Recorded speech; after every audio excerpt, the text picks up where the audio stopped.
And the crazy thing here too is that of this 1,043 miles we've been in, we've driven maybe 3 of those miles. Knoxville, Tennessee. My God, it's gorgeous out today. Oh, and I'm gonna stop in one of my favorite places on earth.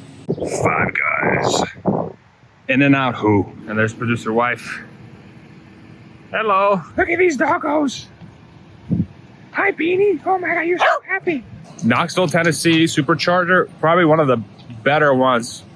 Honestly, probably one of the best ones that we stopped at. There's another one in Virginia. What's the one in Virginia? The one in Virginia is so nice. Yeah, so we'll probably stop at that one too. That one's absolutely gorgeous. We'll show you what it looks like. Let's look at some stats in the car. All right, so we're at the Knoxville, Tennessee, Brookview Center Way supercharger. We've got about 15 minutes left. Currently charging at 88 kilowatts. We're at 62%. And so thus far on this leg, we've hit the 1,000-mile mark of our road trip in a Tesla Model Y Performance. Right now it's 86 degrees and a beautiful sunny day here in Knoxville, Tennessee. Now there are 2 things I wanted to mention on this stop while we have our doggos hanging out, taking in the cold air from the AC, that I've noticed on this trip. There is this thing that the car does, and everybody that drives self-driving Teslas and autopilot Teslas probably knows this behavior already, but in case you don't, the car in full self-driving mode will always bias away from a tractor trailer when you're passing it. So if a tractor trailer is on the right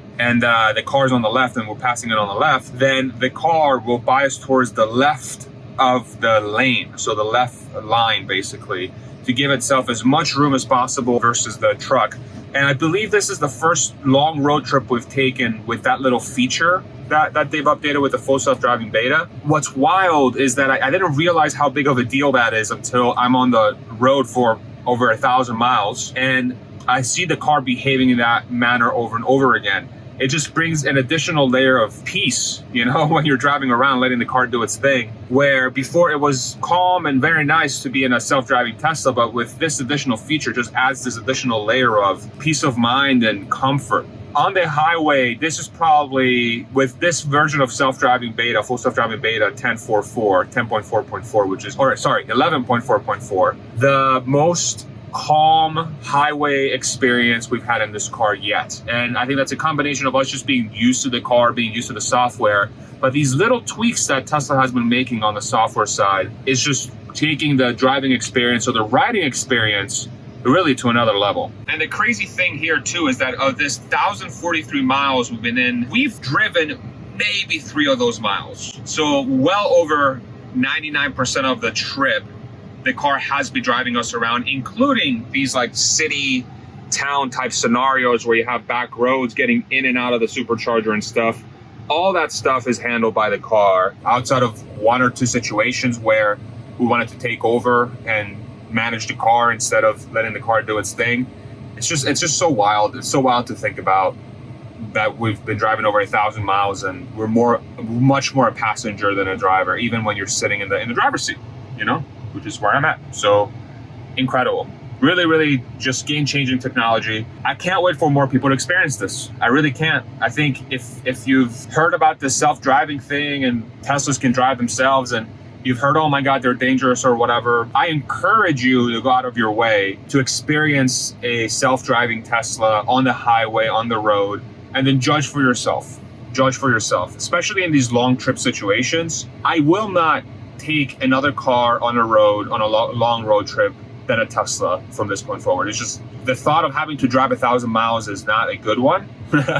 Having a car do that work for me while I get to experience the scenery and talk to the people in the car and have a really great time while the car drives us around, it's unparalleled. And it really makes your mind and imagination go rampant of what those possibilities are long term. And you know, you change the form factor of this car and have these seats face each other and make the car a little bit longer, or, you know, have a van where you have just areas where people can have board games and stuff. Who knows? It can get real wild real quick once we're at the point where these cars are doing 100% of the driving, which from the feel of it, from a miles perspective, we're well over 99% already. So it's now, we just need to get to 99.99999%. We'll have self-driving for everybody. And then the other thing too that I've been noticing, and every time I take these road trips, I notice this. The more I do them, the more it becomes obvious. The United States is really multiple countries in one. You have the Northeast regions, which are kind of split in a way. You got the New England region, you got the Mid-Atlantic region, then you got sort of the South, the Midwest, Texas, the Western states, California sort of thing, Alaska. These are all, I believe, very different types of regions. And the one thing that really sticks out to me as I'm driving around is not only the variety of people and just kind of the culture, but also how different the economies appear to be, And that's one thing that I think when you live in a city, when you live in an affluent area, you kind of, I think sometimes are blind to just how much despair there is in parts of this country, and this is not talking about the people that live there. They're all wonderful people and beautiful people, but you can obviously see there's huge gaps in opportunity just from stopping at supercharging stations across different parts of the country in Texas, Arkansas, now Tennessee. We're going into Virginia here in a little bit. You kind of see just the pockets of affluence and the pockets of despair. And it sucks, man. It sucks to see. And it's all the same country. And that's why we try to do these road trips every year, is to kind of get out of the region and try to experience a little bit of the country outside of what we know. And even a country as affluent and as great as America is, it's tough to see places in Arkansas and Tennessee and Texas and Virginia and Pennsylvania that just feel run down. They feel like they have no opportunity. They look tired. They look old. I don't know, just sucked out of life.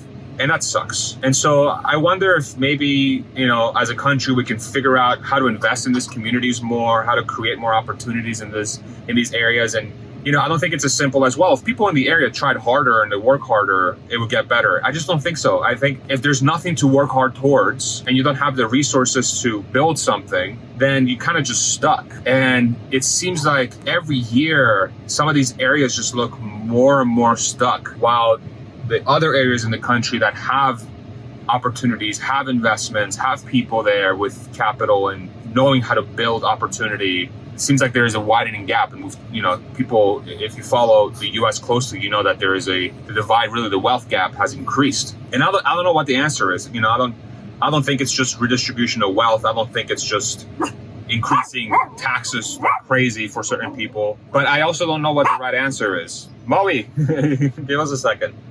So yeah, I'd love to, maybe if you're out there thinking about a big goal that you want to figure out how to tackle on and how to bring value to the community and to this, the United States, maybe take a road trip around the country and experience some of the despair that's out there and see if there's a way for us to figure out how to dig ourselves out of it, So anyway, before my dog loses his mind, you can see he's very passionate about this topic as well. All right.